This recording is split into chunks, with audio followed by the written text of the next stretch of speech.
नमस्कार दोस्तों, ऑटोमैनिक the mechanical club में आपका स्वागत है। मेरा नाम है सूरज कुमार और आज हम करेंगे आईसी इंजन का जो हमारा second part most MCQ important MCQ की सीरीज चल रही है उसका पार्ट सेकंड करेंगे। ये जो है एसएससी जेई के लिए आपके लिए बहुत इंपॉर्टेंट रहेंगे। एक सारे क्वेश्चन आंसर्स जितने भी मैं एमसीक्यूज आपको कराऊंगा, ठीक है।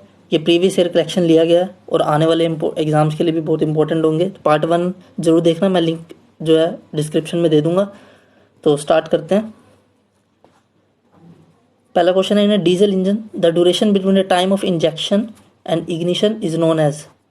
तो डीजल इंजन जिसको हम सीआई इंजन भी बोलते हैं, तो उसमें कह रहा है कि the duration between the time of injection and ignition, जब हम फ्यूल को इंजेक्ट करते हैं। आपको पता है कि डीजल इंजन में क्या होता है कि फ्यूल को एयर को कंप्रेस किया जाता है और उसके बाद फ्यूल इंजेक्ट किया जाता है फ्यूल इंजेक्टर के थ्रू। तो फ्यूल इंजेक्शन का जो जब फ्यूल हम इंजेक्ट करते हैं और जब वो फ्यूल बर्न होगा, इग्निशन मतलब जलेगा, उसके बीच का जो टाइम होता है फ्यूल को डालना और ignition, time of injection and ignition, उसको क्या बोलते हैं? उसको बोलते हैं डिले पीरियड। डीजल इंजन में उसको बोलते हैं डिले पीरियड।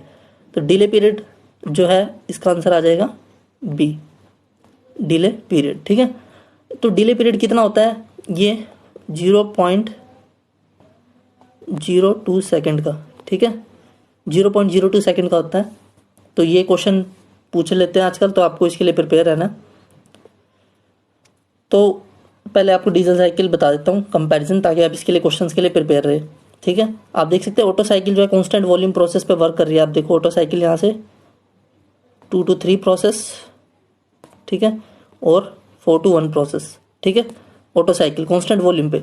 और यहाँ पे देखोगे डीजल साइकिल में एक फ़र्क है, जो यहाँ पे जो आप देख सकते हो 2 to 3 कांस्टेंट प्रेशर प्रोसेस है, आप देख सकते हो डीजल साइकिल में। तो इसमें जो V3 अपॉन में V2 होता है, डीजल साइकिल में V3 अपॉन में V2, उसको क्या बोलते हैं? Cut off ratio. क्या बोलेंगे? कट ऑफ रेशो, इसको बोलते हैं कट ऑफ रेशो। यही कट ऑफ रेशो जो है आपका, जो मतलब फ्यूल जब जैसे ही आपने जब कंप्रेस करने के बाद हमारा फ्यूल कितना था, जब मैंने उसको कंप्रेस कर दिया, जो एयर को हमने कंप्रेस किया V1 से V2, ठीक है, तो उसका वॉल्यूम हो गया V2। उसके बाद जैसे ही हमने उसको फ्यूल इंजेक्ट किया, उसके बाद हमारा वॉल्यूम क्या हो जाएगा? V3। उसका वॉल्यूम थोड़ा सा एक्सपेंड करेगा, तो वो देखो V3 हो जाएगा, ठीक है। तो इसी को बोलते हैं V3 अपॉन में V2 क्या होता है? Cut off ratio. इसके बारे में भी हम थोड़ा सा और करेंगे, इसके एमसीक्यूज किस तरह से आते हैं, ठीक है। ये जो साइकिल हमने देखी है कि दोनों में क्या फ़र्क है थोड़ा सा, ठीक है। एक एमसीक्यू देखते हैं इसके ऊपर कैसे है। सेकंड क्वेश्चन है, the Otto cycle efficiency is higher than diesel cycle for the same compression ratio and heat input because in Otto cycle. ये कह रहा है कि ऑटो साइकिल की एफिशिएंसी जो है डीजल साइकिल की एफिशिएंसी से ज़्यादा होती है, सेम कंप्रेशन रेशो।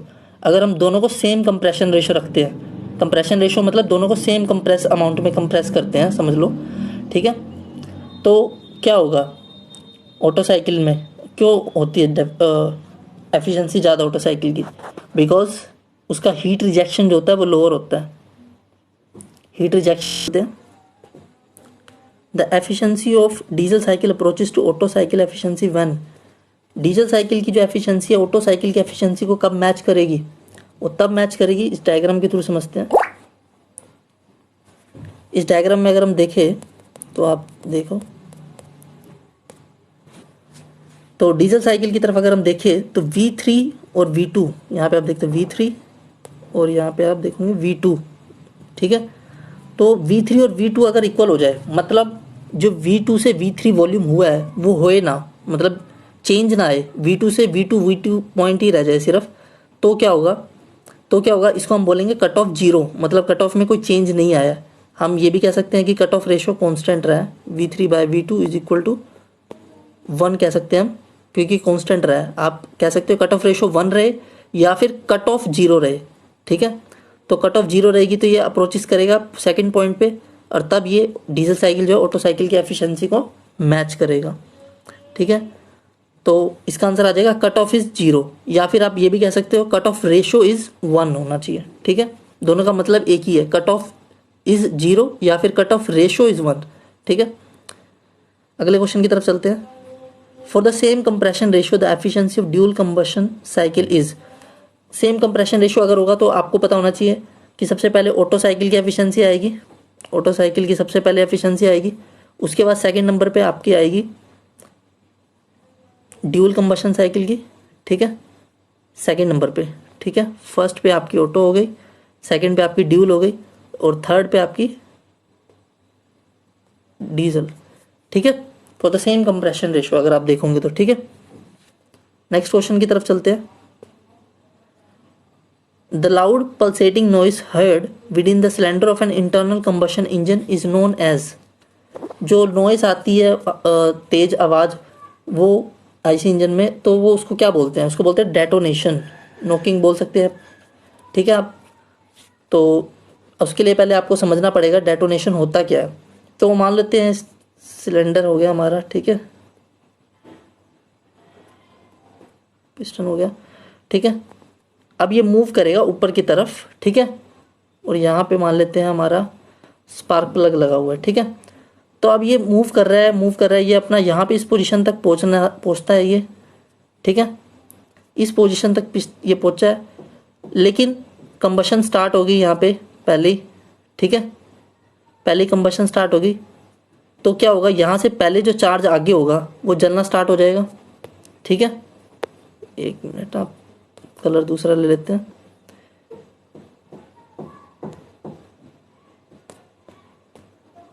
तो यहाँ पे जो है ये चार्ज, ये ऊपर वाला जो चार्ज होगा पहले ही जलने लग जाएगा, इसको बोलते हैं प्री इग्निशन, ठीक है।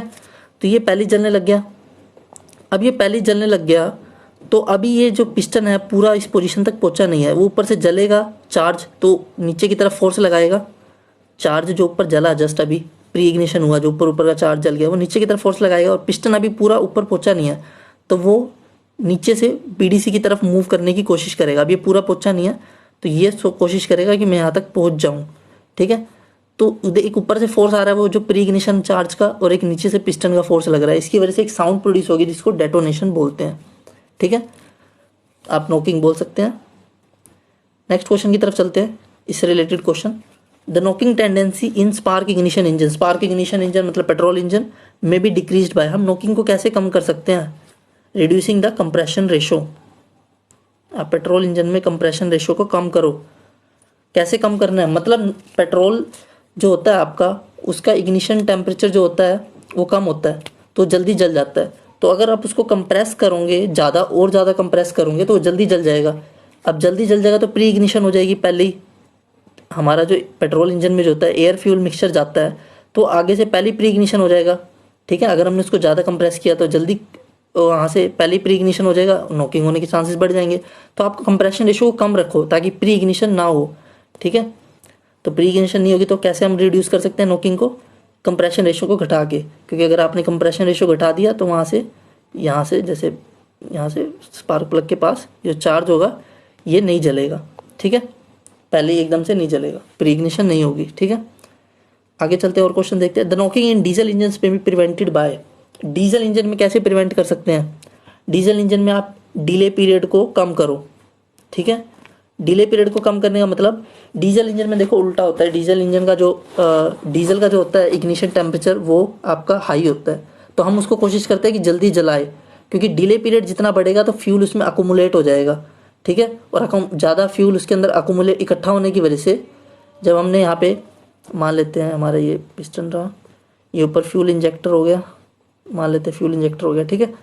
अब चार्ज अभी कंप्रेस हुआ है और ये टाइम लगाएगा, अगर ये ज़्यादा टाइम लगाएगा यहाँ पे तो चार्ज फ्यूल आता जाएगा, इकट्ठा होता रहेगा, जिसकी वजह से क्या है एकदम से यहाँ से प्री इग्निशन होना स्टार्ट हो जाएगा, जिसकी वजह से नॉकिंग होगी। तो आपको उसको कैसे कम करना है, आपको डिले पीरियड को कम से कम रखना है ताकि फ्यूल जो है ज़्यादा इकट्ठा ना हो और एकदम से बर्न होता रहे और पावर हमें मिलती रहे साथ के साथ, ठीक है। और रेजिंग द कंप्रेशन रेशो, आप कंप्रेशन रेशो को बढ़ा दो ताकि फ्यूल, इसमें जल्दी जलाना है आपने डीजल को, क्योंकि उसका इग्निशन टेम्परेचर ज़्यादा होता है, जलने में टेम्परेचर उसको ज़्यादा चाहिए, तो आप उसका कंप्रेशन रेशो बढ़ा दो, ये भी कर सकते हैं हम। डिले पीरियड भी कम कर दो, तब भी आपका नॉकिंग कम होगी, क्योंकि फ्यूल जल्दी जल जाएगा। अगर फ्यूल नहीं जलेगा, टाइम लगाएगा जलने में, तो नॉकिंग होगी डीजल इंजन के केस में, क्योंकि डीजल के इग्निशन टेम्परेचर ज़्यादा होता है। इनलेट प्रेशर बढ़ा दो ताकि वो जल्दी आपका कंप्रेस मतलब पावर देगा आपको, उसकी वजह से टेम्परेचर इंक्रीज होगा। तो ये तीनों पॉइंट्स बिल्कुल सही है, ऑल ऑफ दीज, ठीक है। तो नॉकिंग अगर डीजल इंजन में कम करनी है, प्रिवेंट करनी है, तो आप तीनों पॉइंट्स को यूज़ कर सकते हो। ठीक है, तो आंसर आएगा इसका ऑल ऑफ दिस। ठीक है, D. The ignition quality of petrol is expressed by, ignition quality कैसे एक्सप्रेस करते हैं, मतलब किससे हम शो करेंगे इग्निशन क्वालिटी पेट्रोल की, तो वो आप है ऑक्टेन नंबर से। किससे? ऑक्टेन नंबर से। तो ऑक्टेन नंबर क्या है वो भी अभी समझते हैं। और डीजल ऑयल में किससे हम करेंगे? सीटेन नंबर से। ओके, तो आपको इसके लिए प्रिपेयर रहना। आपसे कुछ भी पूछ सकता है, आपसे सीटेन पेट्रोल का भी पूछ सकता है, आपसे इग्निशन क्वालिटी पेट्रोल किससे? ऑक्टेन नंबर से रिप्रेजेंट करते हैं। और डीजल का भी पूछ सकता है सीटेन नंबर से। तो ऑक्टेन सीटेन आपको पता होना चाहिए। पेट्रोल में ओ आता है तो आपको उससे याद रख लेना कि ऑक्टेन नंबर, ये जस्ट एक ट्रिक है। और डीजल का सीटेन हो जाएगा। ठीक है, आगे देख लेते हैं। The two reference fuels use for cetane rating are. अच्छा, सीटेन के लिए कौन कौन से फ्यूल यूज करते हैं आपको इसका पता होना बहुत ज़्यादा जरूरी है, क्वेश्चंस आते हैं। ठीक है ना, दो जो फ्यूल है जिससे सीटेन रेटिंग डिटरमाइन होती है वो है, एक आंसर इसका बी आएगा, cetane and alpha methyl naphthalene. ठीक है, अल्फा मिथाइल नेप्थलीन की क्वांटिटी फ्यूल के अंदर जितनी कम होगी उतना ही आपकी नॉकिंग कम होगी। अभी कैसे मान लेते हैं, चलिए इसके ऊपर एक क्वेश्चन भी कर लेते हैं, पहले वो बता देते हैं। तो सीटेन और अल्फा मिथाइल नेप्थलीन जो है, सीटेन डीजल फ्यूल के लिए यूज़ की जाती है, ये दो फ्यूल के मिक्सचर को रेटिंग देने की। आगे ऑक्टेन रेटिंग, ऑक्टेन रेटिंग का क्या रहेगा? Iso octane and normal heptane, ये पेट्रोल के लिए यूज़ होगा। ठीक है ना, तो इसके अंदर आइसो ऑक्टेन मतलब जिस क्वांटिटी ज़्यादा होगी तो नॉकिंग उतनी कम होगी। ठीक है ना, तो इसको एक उससे समझ लेते हैं। देखो आप देखोगे, अगर यहाँ पे इस डायग्राम में देखोगे तो ऑक्टेन जो है, जितना ज़्यादा ऑक्टेन होगा, मान लेते हैं 100 है ऑक्टेन नंबर, ठीक है ना, तो नॉकिंग बिल्कुल ना के बराबर, जीरो हो जाएगी। ठीक है, तो और सीटेन में क्या होगा, अगर मान लेते हैं जैसे सीटेन नंबर आप उतना जितना बढ़ाते रहोगे, जितना सीटेन बढ़ाओगे, ठीक है ना, फास्ट बर्निंग करोगे तो क्या होगी, सीटेन नंबर उतनी बढ़ेगी। ठीक है ना, और ऑक्टेन नंबर बढ़ा के हम क्या करते हैं, स्लो बर्निंग करते हैं ऑक्टेन बढ़ा के। मैंने बताया था कि हम पेट्रोल को जो है जल्दी नहीं जलाना चाहते। ठीक है ना, नॉकिंग रोकनी है तो पेट्रोल को लेट जलाओ जितना। लेकिन अगर डीजल में क्या होता है सीटेन रेटिंग में, कि हम उसकी फास्ट बर्निंग करेंगे तो सीटेन रेटिंग उतनी ज़्यादा होगी। ठीक है ना, आप जितना हाई सीटेन नंबर की फ्यूल लोगे तो वो जल्दी जलेगा और नॉकिंग कम होगी। ठीक है ना, आप 100 सीटेन नंबर का डीजल लोगे तो क्या होगा, आपकी बर्निंग फास्ट होगी। बर्निंग फास्ट होगी डीजल में, मैंने बताया था फ्यूल इकट्ठा नहीं होगा, जिसकी वजह से क्या होगा, आपका ये नॉकिंग नहीं होगी। ठीक है, अच्छा, octane number of petrol generally available is 80 to 100 का होता है आपके पास। ठीक है ना, मिक्सचर कंटेनिंग, अच्छा इससे समझते हैं उसी को कि ये क्या मतलब होता है। Mixture containing 65% of iso octane 35% of normal heptane will have. ये कह रहा है कि इसका आंसर तो पहले बता देते हैं आपको, ऑक्टेन नंबर 65। अब ये क्या मतलब है, ऑक्टेन नंबर 65 का मतलब क्या है? इसका मतलब है कि इसके अंदर 65% आइसो ऑक्टेन है, ठीक है, और 35% क्या है, नॉर्मल हेप्टेन। ठीक है, अगर मुझे, मैंने कहा कि 70 नंबर का ऑक्टेन नंबर 70 है, तो उसमें क्या होगा, उसमें 70% आइसो ऑक्टेन होगा और 30% नॉर्मल हेप्टेन।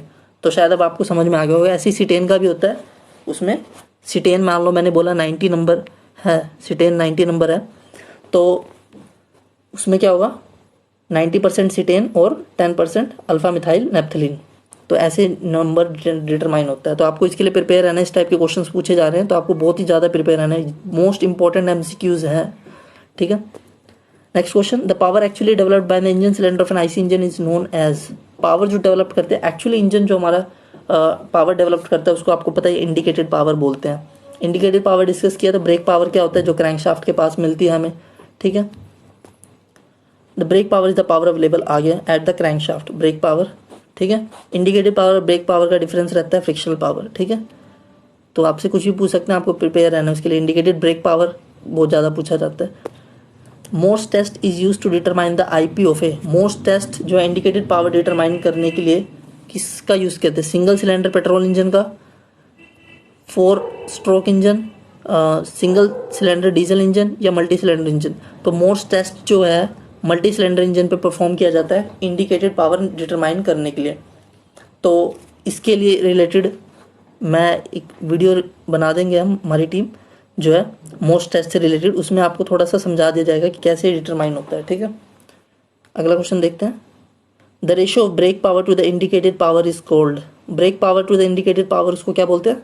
Mechanical efficiency.